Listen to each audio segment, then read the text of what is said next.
All right, I want to welcome everyone to another episode of the Shadows Podcast. This is our final episode from our Rebound series. And what an incredible lineup we have had with all these episodes. And I am very pumped for this episode here with Ann O'Neill. She is a former academic and athletic All-American. Her accolades, I know I've been doing this for all of our guests, but just her high school accolades alone, which I'm going to do the whole uncomfortable moment and like read them off Oh my gosh. momentarily. But yeah, she spent some time at WNBA. Before that, she was at University of Illinois. Then she was with Iowa State. She's got a podcast of her own, which we'll talk about. And she is the senior cyber transformation leader at Palo Alto Networks. Am I correct with that? That's right. That's right. Mm-hmm. Incredible resume, ma'am. Welcome to the Shadows Podcast. Yeah, thank you so much for having me. I'm so excited to be here. You know, I'm listening to your podcast. You've had so many great guests, so it's an honor. Yeah, and I'm telling you, folks, she's got an awesome podcast as well, and you definitely need to go check hers out, give her some love, give her some feedback as well. But before we get started with you and your journey, we're going to put you through the 5 rounds presented by our sponsor, Giant Worldwide. Head over to giant.tv/shadows. Check out the leadership seminars. Have a whole repository worth of stuff that you can check out. First question for you. We'll go easy. Okay. Book recommendation. Oh, a book recommendation. Wow. It's so hard because there's so many, from children's books to like self-help to business. You know, I know you're in the coaching game and you coach a lot of kids. I would recommend a book called The 3 Laws of Performance, and it's by Steve Zaffron. And I actually worked for Steve at the consulting firm I was at called Vanto Group. So I got to kind of tutor underneath him and learn about the research and development. And it's all about how you perform is how situations occur to you. And then those situations usually occur in language because you're speaking to yourself or people are speaking at you. And if you use future-based language, it can transform how you perform. And so there's great business, things from Reebok, all these different great business consulting things, and then also a personal way you can go about it. I've found that it's been like so great for me as I've developed myself, but also, like I said, it was a lot of fun to learn the linguistic ontology and how to create your future. So there you go. So That's the 3 cool. laws of performance. That's pretty cool. You got a little insight with it as well. Yeah. Yes. Yeah. And then, all the consulting that we worked with large organizations and how people would work within teams and departments and locations, geographies. And, they'd really kind of, hone in on those 3 laws and have some major breakthroughs. So I recommend that for people that are either in business or, just want to get your mindset focused a little bit more on what your future looks like. Yeah, we'll definitely have that book listed on our website under our book recommendations. So go check that out. In what way are you too hard on yourself? Oh, am I too hard on myself? I would say probably the biggest way is if I haven't lived up to my own expectations. And so I can get really hard on myself when, like, let's say I want to do a workout for an hour and I keep doing a meeting or an email, or I just cram the time. I wait too late in the day and then I only get 20 minutes or a half hour in.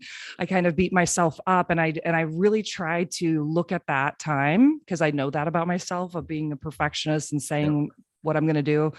So what I've tried to do is just be like, even the smallest thing makes a difference. So if it's 20 minutes or a 20-minute meditation, something small, I just really try to look at that. But that's probably the thing that I deal with the most every day. I'm the same way. I drove to the gym the other day with my wife and I left my phone at the house and we had to turn around, and I felt like it completely cut our workout time in half. Yeah. And I was so hard on myself, and she's like, it's not a big deal. I'm like, I've just ruined our day. Right. Yeah. And then you're like, what else am I forgetting? And then you get into the workout and you can't be fully present. And so I've just tried to ease up a little bit more on those kind of situations when they show up. Okay. Next one for you. Coolest thing that you own? Ooh, the coolest thing that I own. Man, I I actually don't own a ton of things. I got to tell you, I'm more of a minimalist. Yeah.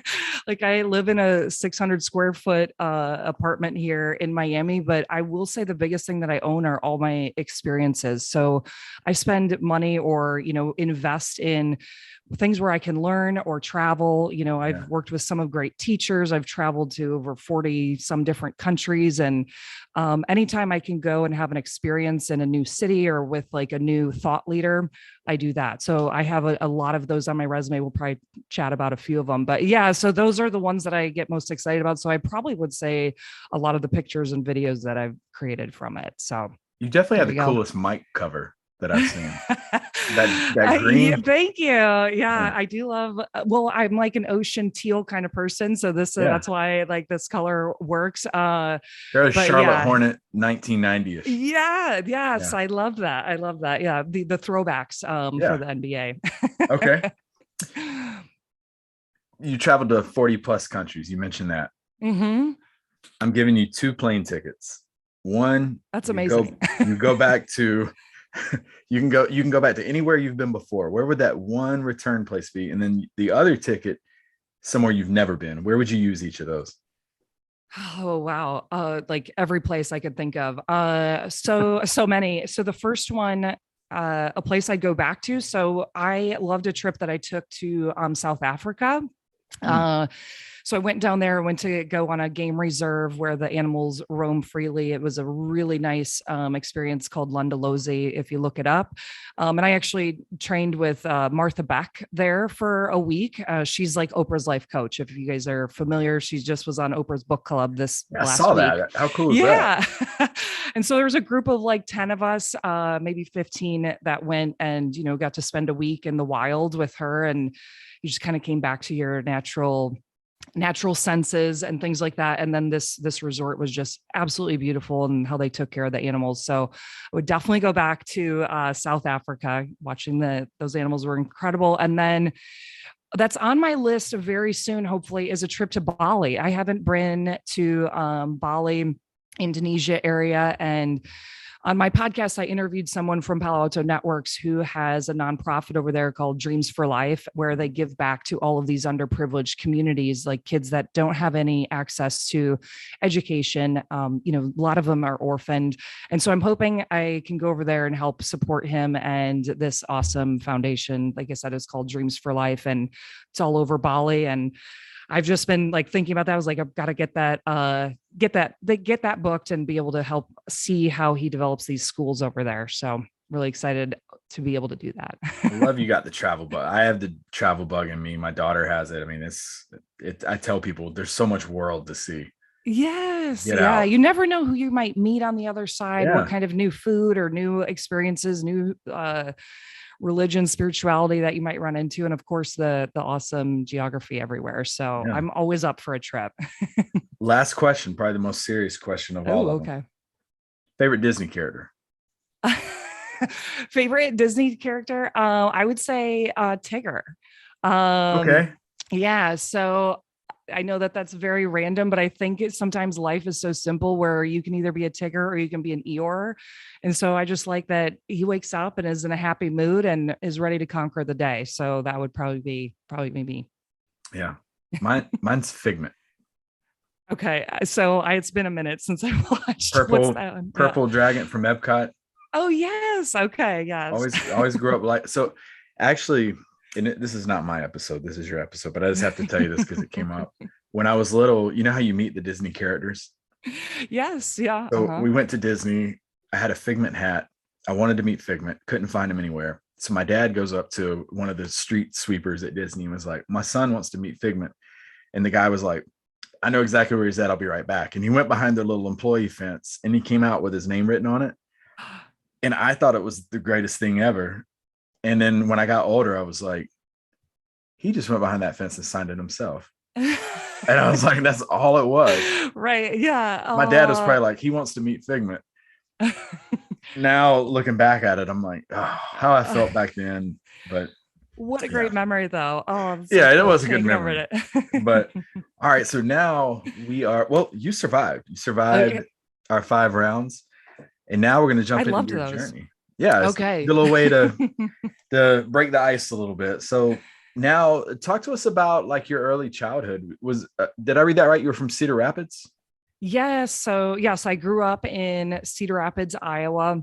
Uh, and man, as a kid, I was just always curious and moving, like probably like that Tigger a lot, like Yeah. curious about anything, whether it was animals or art or, even like going to church. I really liked the kind of what's it called? The stained glass windows and things like that. Mhm. And anything I did athletically, I just got really into because I loved seeing the people that were just a little bit better than me. And so I started off playing soccer, like so club soccer with the boys was Olympic development program.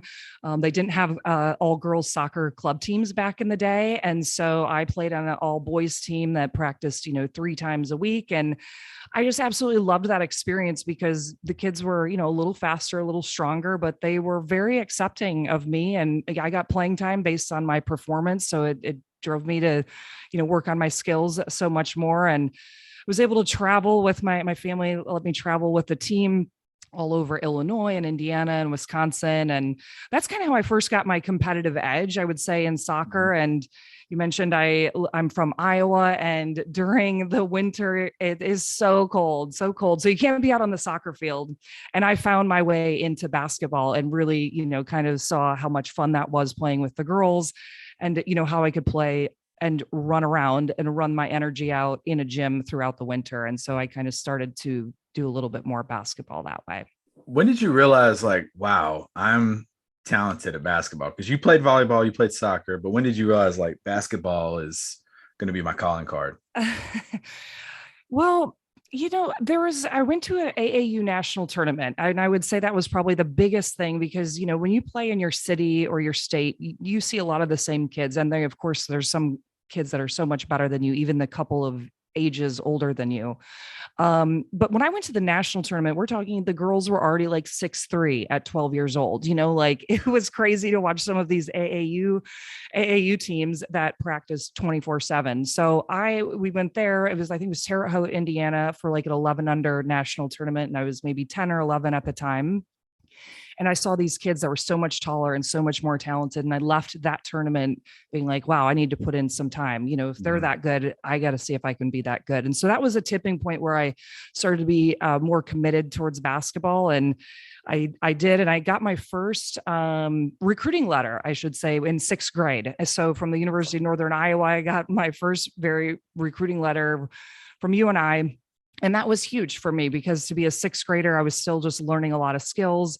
But then it kind of put that point in the future that I wanted to reach towards. So when I Yeah. got that, I was like, then my focus was, okay, I can maybe go play in college if I keep practicing really hard and, elevating my skills. And so that also was a tipping point. I think it was probably just a little bit after that time in the national tournament. So those two things within a couple of years really kind of put me on my path to practice a lot more.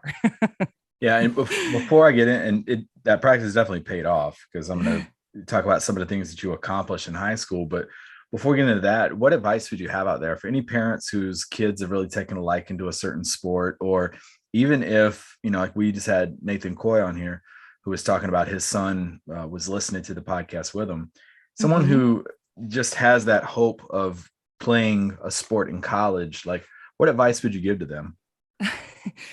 It's so funny. It's one that might seem counterintuitive, but I think you can be very committed to something, but also kind of have a bunch of different things in your wheelhouse. So Hmm. I really recommend for parents or young listeners that are in middle school or high school to really try a bunch of different things because there's so many different skill sets you can get from learning a volleyball or swimming or a musical instrument, trying out new art things, whatever that looks like. I say try a bunch of them, even if you don't have to be committed to them as much as you are for your single sport, but Yeah. they are going to add other kind of skill sets, whether that's teamwork or leadership or just being curious about something, because sports last for a certain amount of time, but the skill sets last forever. So I always kind of go back to that, like, I'm so happy I played volleyball and golf, and, I was doing swim team and trumpet, and I did a ton of different art things and musical instruments. And I loved it. And and now when you get older, you kind of go back and you start realizing what you were curious about even as a kid. So just try out a bunch of different things, and you can still have your time commitment, of course, to a certain sport, but don't forget the other things, because you might just pick up one or two things that are going to help elevate you in that sport. So that's my recommendation. Your parents were busy running you all over the place. Oh my gosh, they're absolutely amazing. They're my best friends, to this day. So they took me to all those different practices, like helped me again, because I was very curious to be in all these different events. And I have an older sister too. So they did that double time with both of us. But, they were just so supportive of whatever we were interested in, as long as we were committed to it, and, trying to pick up as many skills and, be a part of the team, or be, a top leader. So that's really what it was. But my parents are phenomenal, and still support me to this day. So yes, it's been so great. It was a fun journey for sure. That's awesome. And yeah, your high school career. So you finished your career as Iowa's all-time 5-player career and single season scoring leader. You were the first freshman in 78-year history of Iowa basketball to lead the state in scoring. I know this is uncomfortable. Yeah. But I'm like, oh my gosh, it's been a minute since I've read about these. Oh yeah. You were averaging, 23 or 26.3 points per game. You were a varsity starter all 4 years. You led your high school to 3 conference titles, 1 Class 4A state tournament appearance. This is pretty cool. Named a 2000 Miss Iowa basketball, 3-time All-American, picked by Parade Magazine and Street and Smith, which I've read plenty of Street and Smiths in the day. 2-time USA Today All-American, top 5 finalists for the Naismith Award and Wendy's Iowa Heisman Award, Gatorade's Iowa Player of the Year. I'm just imagining like, and it sure, goes I think on you and know on. more than I do about my entire career. This is great. Yeah, like I tell people, we do our research here. This comes from the cyclones.com, but I mean, you probably had a nice little setup in your bedroom going there, your high school year, with trophies and all kinds of accolades. Well, looking back at it now, what does it mean to you to hear all those accomplishments that you had? Oh, yes. It's so cool that you read those off, because I was like, oh yeah, I forgot about that. You don't necessarily think about them after I would tell people, I'd be moment. like, Miss Iowa 2000 basketball. Oh my gosh.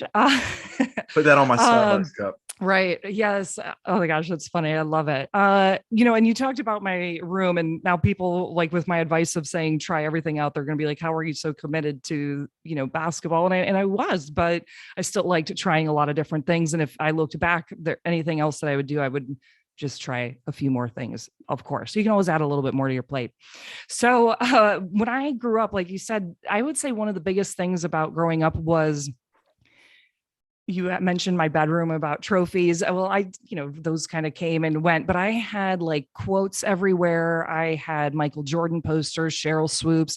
I know you had Jackie Stiles on here. I had like newspaper articles of Jackie Stiles, and just, I had lots of images of things that I wanted to be. And I think that really helped me kind of embody that vision. People call it, a vision board. And it was just my whole room. I'm talking the ceiling, like every inch, all the way down to the floor. I had posters, of all of the different things, soccer teams. But I just so anytime I was in there, it was like I was in the muse, I was, kind of embodying that. And it's really hard to sit in there and not be like, I should go to the gym, or I should, make sure I finish my paper on time, because I wanted to be, a top performer in anything I put my foot into. And so that was a really big deal for me. And again, my parents were phenomenal for letting me put all those posters around, because it really helped me, like I said, embody it, and then help me wake up and get to the gym, and then come back and remember if I had a bad game or if I didn't shoot well, what the actual vision was for where I wanted to go. So surrounding yourself with those mentors that have already done it or were so much better than you, that's really kind of what helps me out. The funny thing is about the website, I'm not sure if you've seen it, but it says also first team volleyball and played golf and soccer. So like it ends all your accolades, but also played these sports as well. So it's just crazy Wow. what you were able to accomplish. But then the recruiting process, you mentioned Northern Iowa sent you a letter in 6th grade, but talk to us about like especially with those accolades, like the letters were probably coming in, and this is before, internet is what it is, but Yeah. like talk to us about just that recruiting process as a whole. Oh, yeah. So that's, when people would write, the coaches would write handwritten notes, or they'd, send the media guides, or, just send clips about their things. So yes, the mail was, massive. And I didn't, because I started off really well as a freshman in high school, and I played on an AAU team with kids from a couple different cities, and that AAU team had like all Division I players on it. So we all were kind of, when we would play in the summer, you would get seen by all these different coaches and programs. So that's kind of how my exposure grew and grew at that time. But it was just an exciting process, to think about, oh, I wonder what, or like look at Stanford, and then you'd watch them on TV, and then you'd imagine yourself with those players or working with the coaches, and oh, they're in the Sweet 16. I wonder and then they'd show you the campus on television or something like that, and it was just so cool to envision yourself there. Yeah. So it was a great process, and by the time I got to be a senior, I narrowed my list down to Illinois and Stanford and Duke and Iowa State and Purdue, and so I took those 5 official visits, that you could do in the fall. They let you come onto the campus for 48 hours and hang out. But it was just such a fun process. I had like Gino Ariyama come to one of my volleyball practices of all things, so cool. So I had to I finished volleyball, and then I, shot with my dad. My dad rebounded for me for a little bit because it was the only time, they're very busy. Gino Ariyama, you guys, is the UConn women's basketball coach, and legend. So it was so cool to be able to do volleyball. And then it was in the fall to be able to shoot. And I had Pat Summitt come to a game, who's the legendary Tennessee coach. Mm-hmm. And, it was just so cool to be in the world of that high performers that all of them were, and it was a great experience. First of all, you said Duke. I've been knocking on Duke on every one of these episodes, just about. Oh, yeah. There's some sort of tie to Duke. As a Tar Heel, you did good not going there. Okay. But what did make you decide? Just kidding. Duke is a great school. Okay. I got to meet Shane Battier and Jason Williams. It was back in the Mike Dunleavy stage, so that was fun. Oh no, he's Tripp so mad right now. You guys. I was trying to get back on good graces with Duke listeners, but I couldn't stand those teams. But I like Coach K. I'm actually a big fan of his, and I just lost all my Tar Heel friends for saying that. But what was it that made you go to Illinois? So, it was a great question. And every, program and coach and school all had different and great attributes to it. And Illinois was at a time where they had a really good program in the Big Ten, the University of Illinois.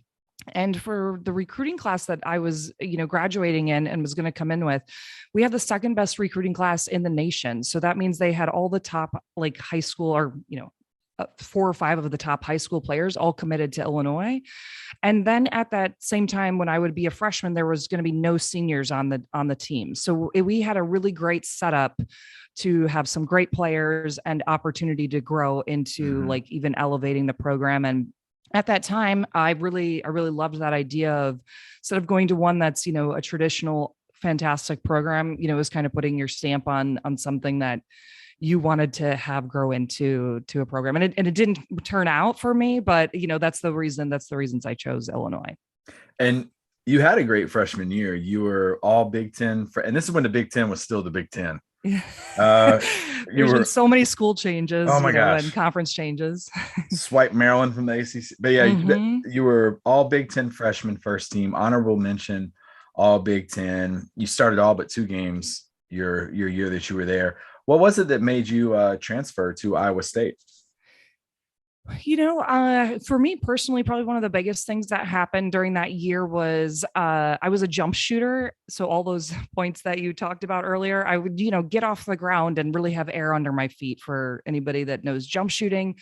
And the coaches wanted to turn me a little bit more into a set shooter where you're not jumping as much off the ground. And I had put in those thousands and thousands and thousands of shots and hours. And for me, that was a real big mental block to change my 3-point shot. And so that freshman year that you said I did pretty well, and I had a pretty decent freshman year to make the all Big Ten freshman team, but I only made 4 3-pointers that entire season. So you're talking, playing 27, 28, 30 games. I only made 4 3-pointers, and I was used to shooting all over, but I just really had a huge block that I couldn't hit the backboard or the rim very much from the 3-point line, which Yeah. again is wild. It's like, for an athlete to not be able to do anything that they're used to normally doing. And so at that time, I decided to transfer. We didn't have that great of a season that everybody wanted. But I did decide to transfer, and I remember sitting in the gym and not being able to make these 3-pointers or even hit the rim. And I said, somehow I'm going to figure this out, and I'm going to be in the ESPN 3-point shooting contest. That's like a goal of mine. And I was the only one that I didn't tell anybody that goal, but I had said it to myself because I knew it was going to take so much mental and emotional effort to get that shot back to where I wanted it to be.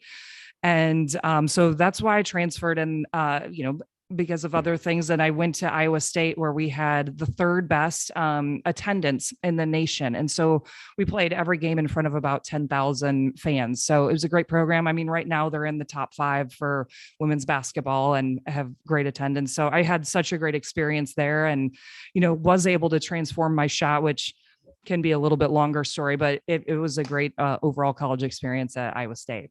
So a couple of things to unpack there. First, what was the biggest transition for you from high school to college?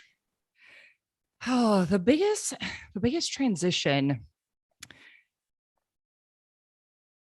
I'm sorry, I was taking a pause just to really kind of look at that, because it's a great conversation, especially when you look at academics, because you go from knowing your high school and just going to classes of 30 to when I was at Illinois, I had an economics class that had a class of 500, so you get used to, your same way in high school. And then all of a sudden things get much bigger and things are much more responsible on your shoulders. I think as a student athlete, that was probably the biggest thing. You just realize, wow, I'm in charge of my grades, my academics. And then when I get to basketball, which is a full-time job because you have, practices every day, whether it's preseason, whether it's during the season or postseason, that you're kind of an adult by that time. It's like, we're not messing around anymore. We got to show up for class. You got to show up for practice. And those were some of the biggest transition points, just to really realize that you have ownership of what you want to create for the day and for the season, for the week, all those kinds of things. So that was probably the biggest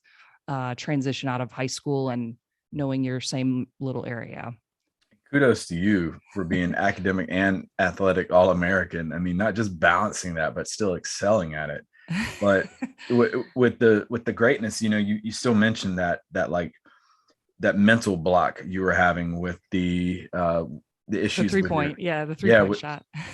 Like, looking back on that now, like, what do you think was the biggest issue that was, because I know exactly what you're talking about. You go in the gym and you just cannot hit anything. And it's so frustrating. Right. So frustrating. It's, and there's so much flow when you get into that, just like a baseball, swing or a golf swing or quarterback throwing the football. There's just so much that your feet and arms and hands do that are in harmony together. And I couldn't find that coherent harmony between whether my feet were jumping or set shooting, and then, where my hands were and the ball. And it was just a huge mental block. And so what I ended up doing when I got to Iowa State, it was a year or two, and I had a really great assistant coach. His name is Jack Easley. He's still a coach at Oklahoma State now. But no one ever said anything about my shot, which I do love the Iowa State coaches that they never said anything, but just Coach Easley, because I had a really great relationship with him, walked by me when I was trying to make some free throws, and I was still kind of messed up on my free throw. And he goes, "I just don't think that's going to cut it." And that's the only thing he said. And at that point I was like, what am I doing? I got to figure this shot out. And so I took my ball and I went underneath the rim and I started shooting one-handed. And so I always think you can relearn anything if you go back to the basics. And it's just so, like, it can be that small, but I was like, again, back being a 6-year-old under the rim, shooting one-handed as a Division I athlete. And so then I relearned how to do my free throw that year. And I got closer to around 90%. It might've been 88 or something like that junior year for shooting free throws. And then it helped my game, then it helped us win a little bit more because I was more of a dynamic player with more, weapons, I should say. And then since that worked with my free throw, I went back and I did it again with my 3-pointer, and I started under the rim and I shot all the way. And also, by the way, when I say shot one-handed, my free throws were shot one-handed. So my hand was off the ball, no left hand guiding it. So it was really back to basics. And that's what I did with my 3-point shot. And I had a great senior year because I could add that extra layer of shooting 3-pointers on the fly back to my jump shot with like really great accuracy. And then, like I said, I did end up making that ESPN 3-point shooting contest, which was huge. And just for me, because it was such a big, goal I had put out there because of the emotional and mental effort it would take. So that was a little bit about how I started over. And I always like come back to that story, because if there's anything you need to remember, just go back to basics, and you can kind of reteach yourself and relearn a few of the things. You start remembering how simple things can be if you start there. What a good message too. Cause like Jackie Stiles said the same thing in hers. She's like, she broke her shooting hand and had to learn how to do everything with her left hand. And she's like, my career took off after that. So that's such a good message. Just go back to the basics. And yes, it worked. I mean, for you started to, really take off your senior year, all Big 12 first team. You were ESPN magazine first team All-American. You led the Big 12 in 3-point shooting. There you go. And so you went from struggling to where now you were killing it. Then you led the Big 12 in free throw shooting that year.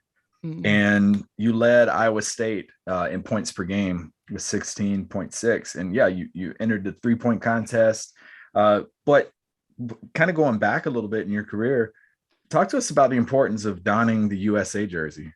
Oh, that's so great. What a great transition to be able to talk about, because this is so fun. I was able to play for Team USA in the World University Games in Daegu, South Korea. And I had tried out for Team USA like in high school a few different times, but this one, I got to be on, and we trained in Colorado Springs at the USA facilities awesome there. Facility. Yeah, it's just amazing, because again, you're around everyone that's like top in what they do, and it's so cool, whether they were volleyball or swimmers or other people that are training there. And it was just so fun. And then we were able to go to South Korea, and the World University Games I hadn't really seen on TV before, and I didn't really know what to expect. But man, when you look at the Olympics, it's just the level below, and it is put on as big as an Olympics. So it's for the college. They call it World University Games because it's more of the college athletes, or age-wise, I should say. And it's put on just as like amazing and incredible and like first class as the Olympics. So when we did the opening ceremonies, we came out in like a huge football stadium with like 200,000, South Koreans cheering us on. And I was like, oh my gosh, this is so cool.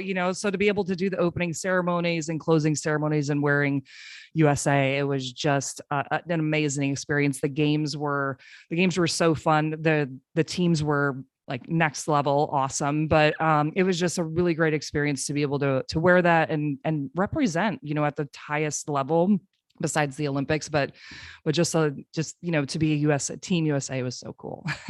You say you're a minimalist. I would totally have that jersey framed and hanging it up behind me. Oh, in my background, yes.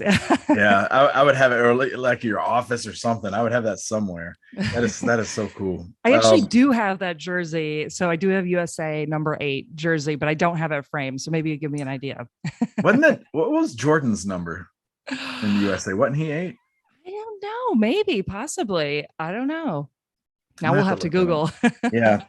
Someone on that dream team was number 8. And yeah, unless it was Christian Laettner, you're good. But more Blue Devil references. Yeah, like any chance I get. So you finish up, how did it feel to graduate? Not just to get drafted, but to graduate. How did that feel? It was almost a surreal moment. And this is also for any of the listeners that the parents have kids in high school or college. It was almost one of those moments where, you had planned your whole life, or I should say I had planned from about 12 years old all the way up until what it looked like until I was 22, so you'd put those markers at the end of middle school, you'd put the marker at the end of each year in high school, and then in college. And then you're like, oh my gosh, what's next, because there's not that next 4-year block for you that you keep thinking of usually. And that's what, college athletes usually are thinking about, are those next things. So it was a surreal experience where I went from being a student athlete completely focused on basketball and school, and then to remember, oh my gosh, there's a whole world of possibilities out here. So like whatever I'm interested in and curious about, I can do anything. And so it was almost a little bit of a shock, because my vision was so focused on, being a top performer in the classroom and on the court. And then to realize, oh, there's not a next block of exactly what I'm going to do. You really had to create from, a blank slate of, you have a chance to do anything. So go for it. And so it was shocking. And just almost like I didn't like see it coming kind of thing. But I know that that's familiar for a lot of student athletes out there. And then you start to remember, like I said, what you were interested in, before basketball, or some of the other interests that you had, like, oh, I really liked that class, and what about this business, and things like that. So it was just like, oh, let's start creating a new path that I want to do. And that's really what I ended up doing. But man, very interesting to go from always having your life planned out for those last 10 to 12 years to, you can create anything, go for it.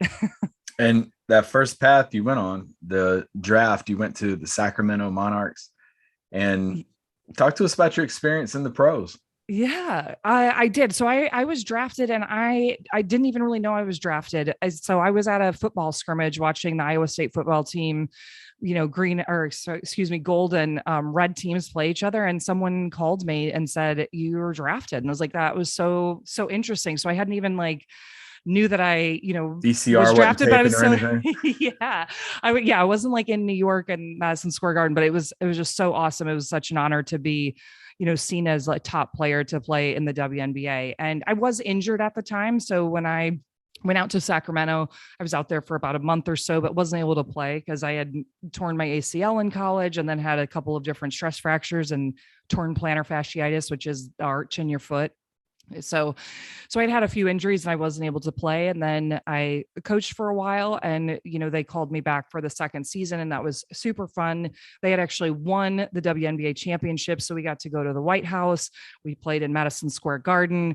We traveled all over, Las Vegas and California. It was just such a cool experience. So I got to play with people that I had, watched growing up, like Tisha Penicheiro and Ruthie Bolton Holyfield. So it was really kind of a fun memory to be able to be like, oh, now I'm playing with some of the people I used to idolize. So yeah, that was my Sacramento time. What did you learn from those setbacks that you had? You mentioned the ACL. Just the numerous injuries that you had. Looking back, what do you think you learned most about yourself through all of that?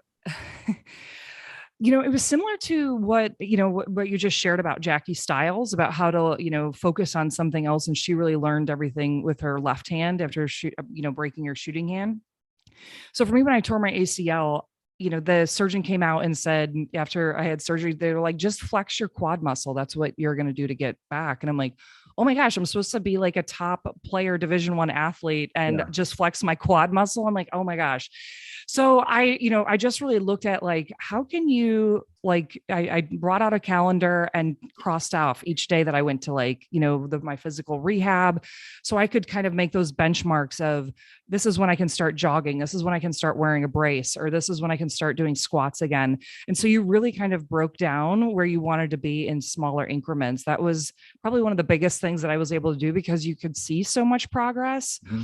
And, just like we talked about in the beginning, how, you get upset about, you forgot your phone, but even if you do just a little bit, it still makes a difference in the long run. And so that's kind of what I always learned a lot from with my different injuries, was just focusing on the small things that make a difference, and that everything is connected. So if your right knee, because I had a torn right ACL, and then I ended up hurting my left knee. And so it was also a big learning thing about balance and wholeness. Yeah. And so you got to take care of your diet. You got to take care of your sleep. You got to take care of both of your knees, not just the one that's injured, so a lot about that too. And it starts to come back even as, my career's ended, but I still really look at, the whole body aspect, body, mind, spirit aspect. So that was another big takeaway for me. I like what you said about the balance. Yeah, and one thing I've noticed now, like you got a great voice, really, really good voice.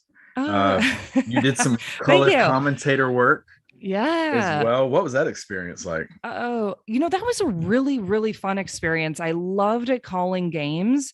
So you didn't have any skin in the game of who you wanted to win, but you really got to see how to tell people stories. And you got to, because the color commentary is telling people stories from, the players, the coaches, and how they're and why they're doing certain things on the side. Well, if it's So Oklahoma State, Iowa State, you're yeah. broadcasting that game.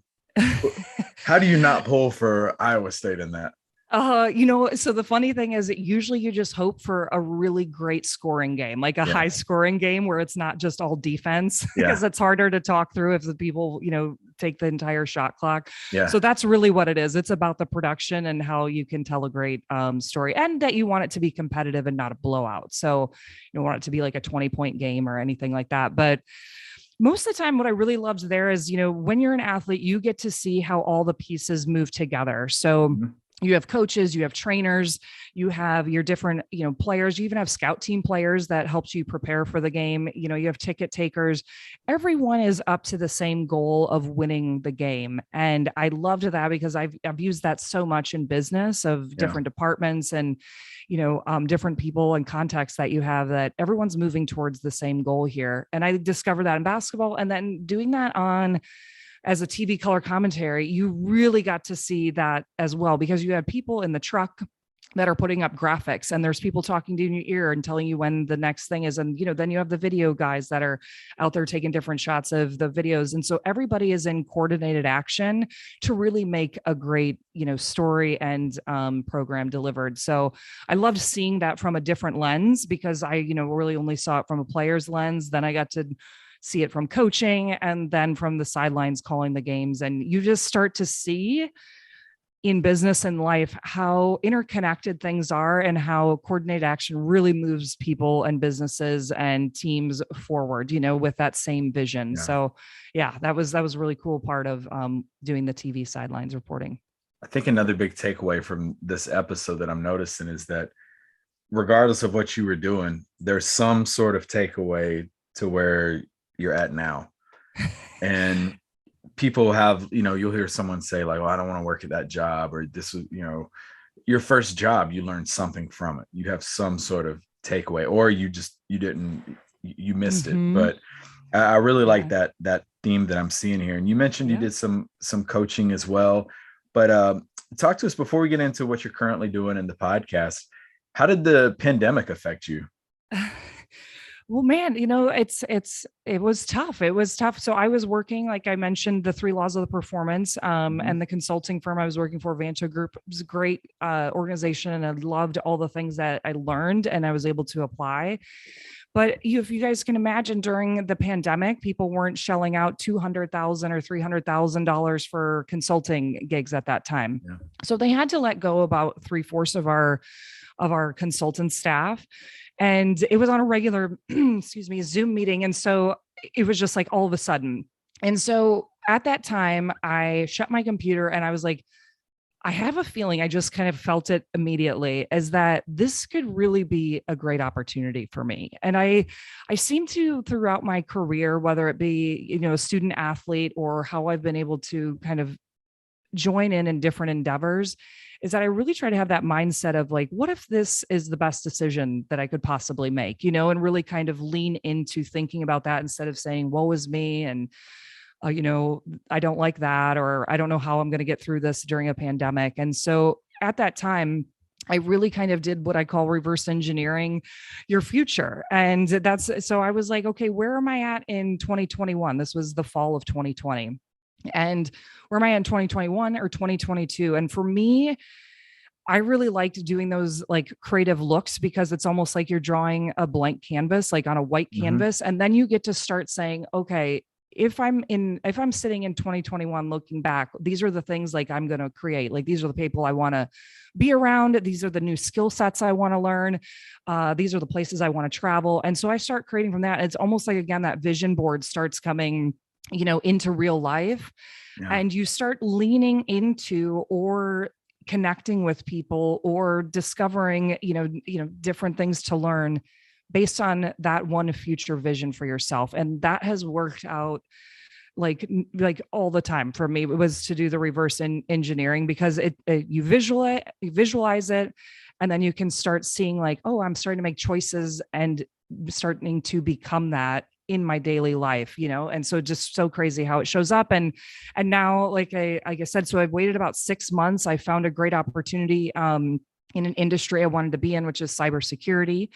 And I work for an incredible company called Palo Alto Networks, and I'm in performance consulting there. And so I get to work with CEOs and C-suites and, make sure that their strategy for cybersecurity, and if you can imagine all the things we just talked about with what TV commentating, how everything's interconnected. Yeah. That's what cybersecurity is. So that's getting everybody aligned and speaking the same language and aligned to the same goal. And that's what I do now. And I'm so happy about it.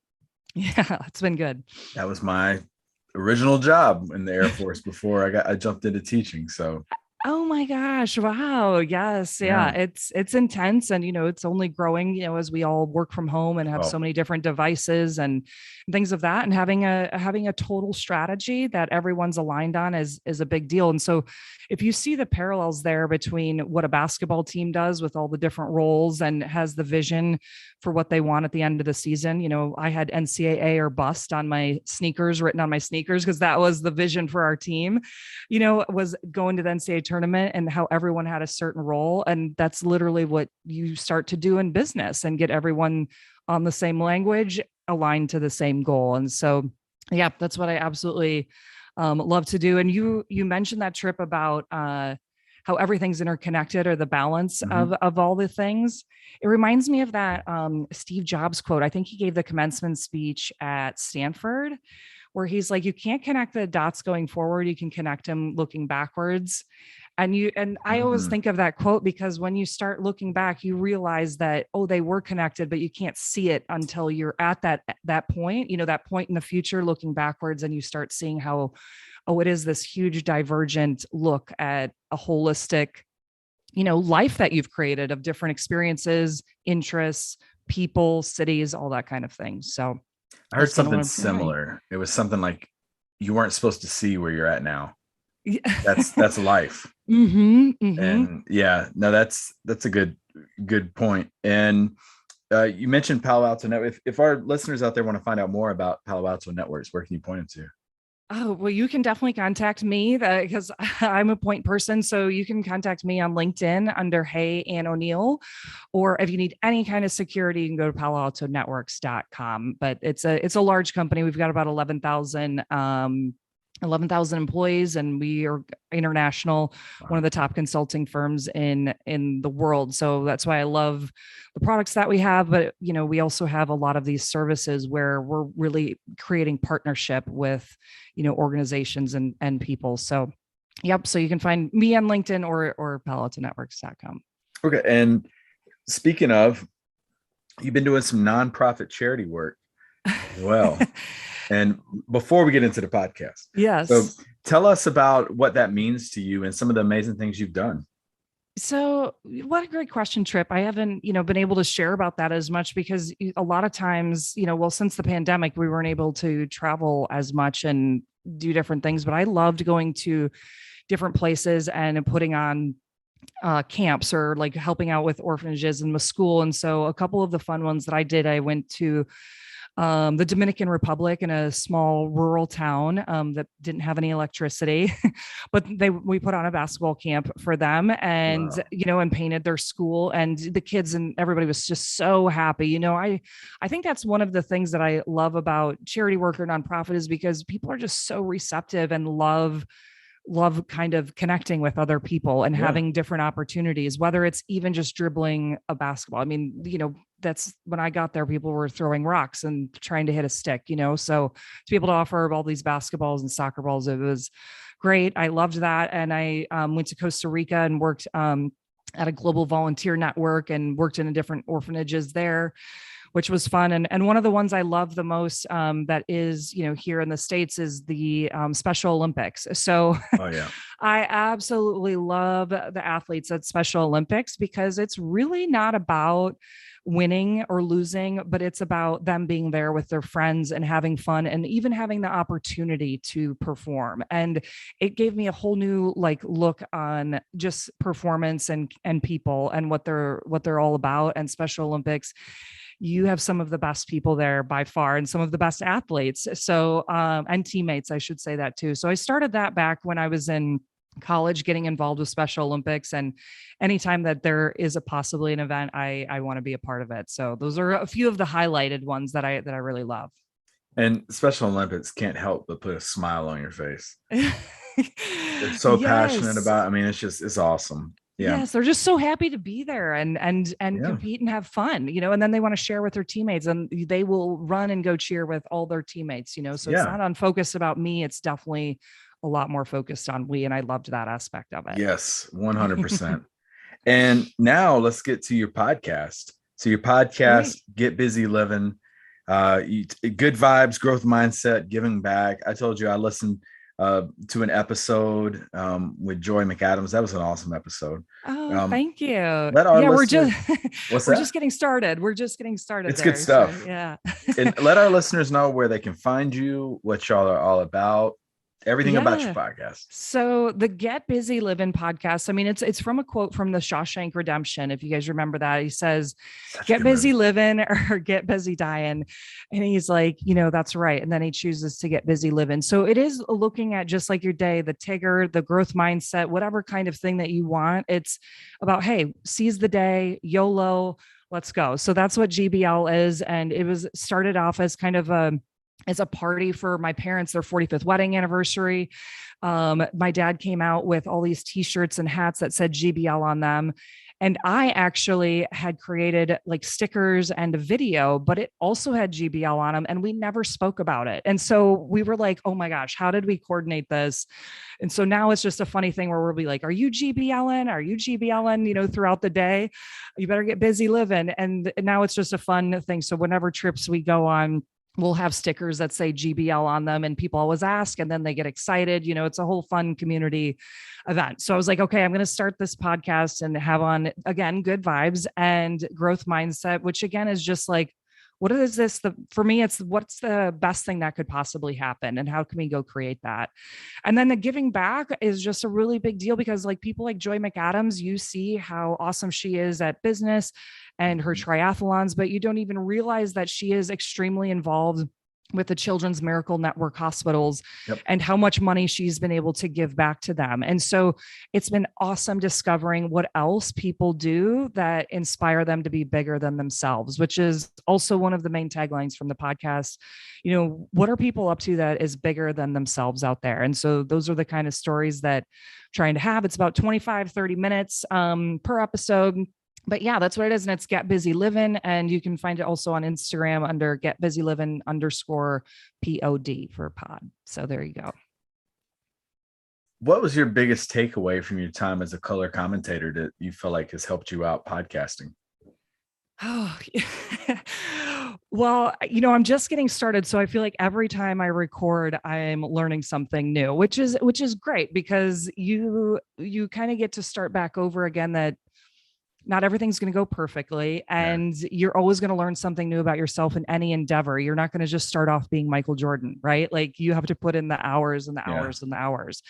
So I'm learning all the different technical pieces for sure. It is interesting that you don't have the person in your ear from the TV podcast, but just how fantastic you are on your podcast here with Shadows is all the research you get to do to be able to tell someone's story. And so that's very similar to what you do as a TV color commentator, because you want to know if any of these players get in there, if their families are there, if the coaches have something going on that you can share and actually give it a little bit more than just basketball. So you want to share what's bigger than just them and that jersey and the points on the board.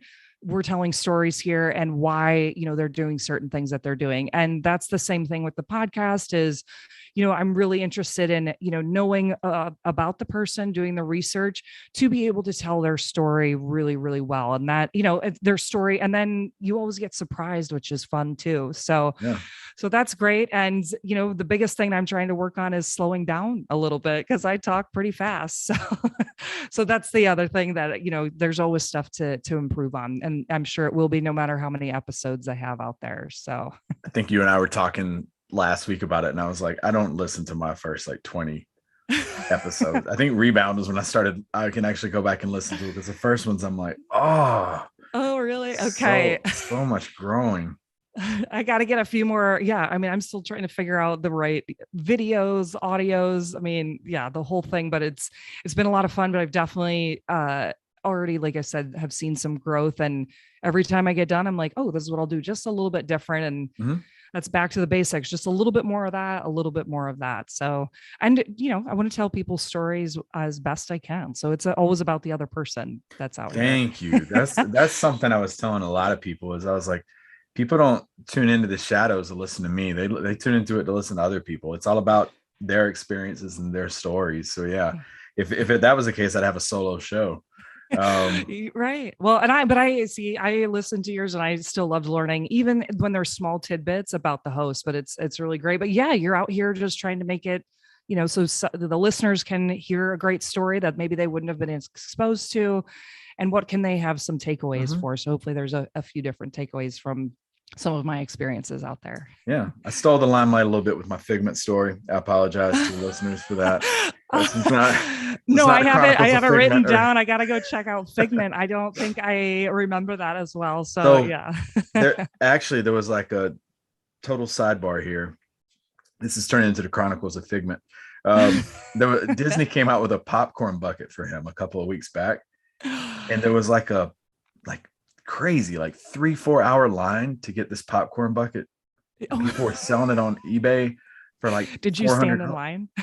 No, I wasn't there, but they were like, the newscast came out there and started talking about how long this line was for a popcorn bucket. Gosh. Oh wow. Yeah. Okay. I'm definitely gonna be looking that up. So that's so fun. I love it.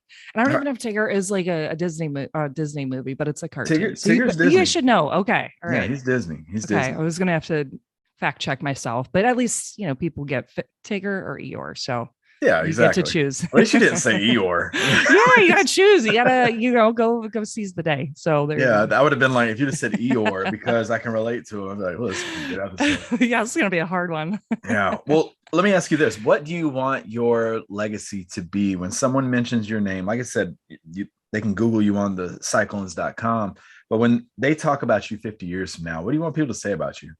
Oh, wow. A trip. What a great thing. My mind is blown to be like a legacy. I haven't thrown my future self out that far yet. I just was stuck in the Google machine. I was just getting to 2022, maybe people can relate to that. But I do see, one thing that I've discovered is when you start something like this podcast, right? You start to open up that creative muse for yourself. And then you start seeing, oh, what else can this be? Who else can I meet on the other side? What things can I learn? And it starts to grow and grow, almost like blooming like a flower is what I think. And what I've discovered is I've really wanted to write more than the last couple of months. And so I'm going to a writing workshop with Elizabeth Gilbert, one of my favorite writers who wrote Eat, Pray, Love.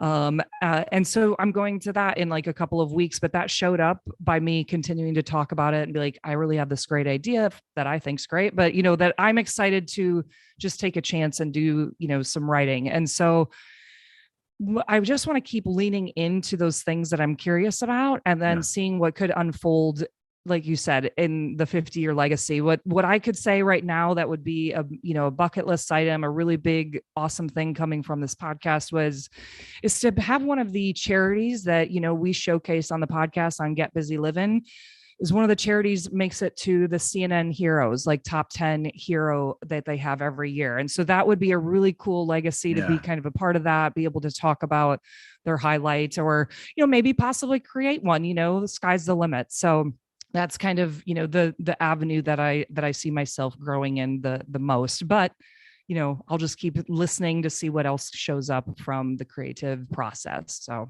There you go. That's an awesome legacy to have right there. And what It's final just a comment? start. It's just a start. What final comments you got for our listeners? I thank you so much for having me, first of all, and for listening to the episode. I just say one of the biggest things I would take away, I know we've been chatting here for about an hour, is, just to look at situations that come in your life and be like, what is the best possible decision that could happen out of this? Or what if this is the best decision I could make, when things kind of come your way, and just leaning into that growth mindset. That's probably one of the biggest things that I've been able to do, because then you start creating that path forward for yourself. And I think, instead of saying what's wrong with this, or, oh, I don't know if this is going to work out. Well, what if it does work out and it's the best decision you've made? Yeah. That's kind of like as simple as I try to keep things, because it brings me back to the basics. And then I start creating from the future and not from, the past language or past experiences. So that's what I would probably say the most to take away. Well, I've got tons of takeaways from this episode. This was amazing. I can't thank you enough for taking time to connect with me and to be here on the podcast. What an awesome way to wrap up our season 2 of the Rebound series. Folks, I love it. Thank you so much for joining us this week. Thank you, ma'am. Go give her some love. Go to her LinkedIn, check out her podcast one more time, Get Busy Livin'. Go check it out. Give her a review. It's an amazing podcast. Trust me. If you like what we're doing here, you're going to like what she's doing over there as well. Oh, this was so fun. Thank you. Oh, absolutely. It was my pleasure. And I'll definitely keep in touch with you. And folks, that will conclude this episode of the Shadows Podcast.